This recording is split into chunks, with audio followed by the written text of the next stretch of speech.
문학방송 문학포레스트 블루스튜디오의 김은자입니다. 계절이 깊어지면서 우리들이 나누는 문학 얘기도 한껏 깊어지기를 소망하면서 오늘은 시 같은 수필 한 편을 여러분께 소개하고자 합니다. 요즘 현대시가 길어지고 산문화되고 있는 반면에 또 시 같은 수필이 우리 곁에 있습니다. 송광성 수필가의 글들이 그런데요. 일찍이 피천득 수필가는 송광성 수필가의 작품을 한 편 한 편이 모두 시다라고 평가한 바 있습니다. 그의 작품은 대상의 본질을 끈질기게 파고 들어가서 음악적 기능과 회화적 기능 그리고 추상적 기능까지 갖추어서 문학을 사랑하고 또 문학을 애독하는 우리에게 길이 되고 본보기가 되고 감동이 되고 있는 것이 아닌가 합니다. 오늘은 송광성 수필가의 아름다운 소리들이라는 수필의 부분을 발췌해서 우리 모두 함께 문학의 매력 속으로 흠뻑 빠져보는 그런 시간을 가져볼까 합니다. 먼저 발췌한 수필의 일부를 읽고 시작하도록 하죠.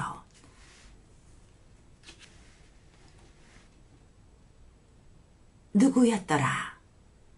가을밤에는 은하수에서도 풀벌레 소리가 들린다던 사람이 그러나 문득 이 모든 소리를 압도하는 하나의 소리가 있다. 빈방. 창밖에는 밤비 내리고 어디선가 산과 떨어지는 소리. 빈산에 떨어지는 산과 하늘이 문득 온 우주를 흔든다. 존재의 뿌리까지 울리는 이 실존적 물음을. 1000년 전에는 왕유가 들었고 지금은 내가 듣고 있다. 이런 소리는 빈방에서 혼자 들어야 한다. 아니면 들어도 들리지 않는다. 송광성 수필가의 대상을 여는 7가지 열쇠라는 글에 보면요. 대상의 본질에 이르기 위해서는 그 대상에 대해서 집중적으로 사고할 필요가 있다고 말했습니다.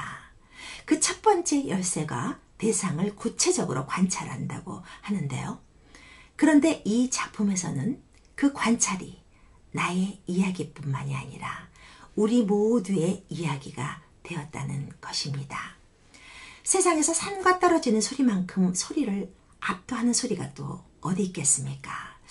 더욱이 그것이 빈산에 떨어지는 소리라면 산과 하늘이 온 우주를 흔들고도 남음이 있겠죠. 그 소리는 인간의 실존적인 물음이고 외로움인지도 모르겠습니다. 아니 존재에 대한 웅장하고 원대한 경이로움이기도 하겠죠.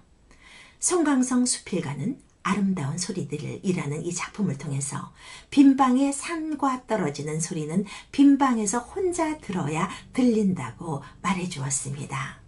진지하게 삶을 끌어안고 존재의식을 사고하고 싶었던 것이겠죠.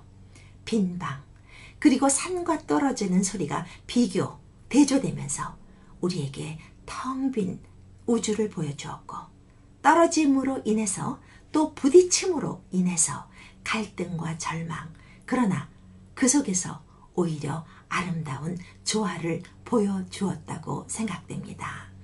우리로 하여금 우주에서 먼지처럼 잠자던 생명이 꿈틀거리면서 일어나는 경험을 해 주었습니다. 한국의 어느 화가는 아주 작은 화폭의 그림만을 고집한다고 합니다. 그래서 어느 날 기자가 물었다고 합니다. 선생님은 왜 작은 화폭의 그림만 고집하십니까? 라고요. 그런데 대답이 걸작입니다. 처음에는 큰 그림을 그렸었는데 큰 그림을 그리다 보니까 욕심이 생기더랍니다. 그래서 본질이 아닌 닫은 것을 그리게 되었다고 합니다. 그래서 아주 작은 화폭에서 꼭 그려야 할 것만 그리기 시작했다고 말했습니다.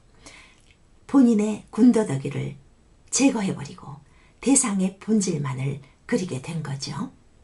오늘 여러분과 나는 송광성 수필가의 이 작품이 그런 작품이 아닌가 그런 생각을 해보게 되었습니다.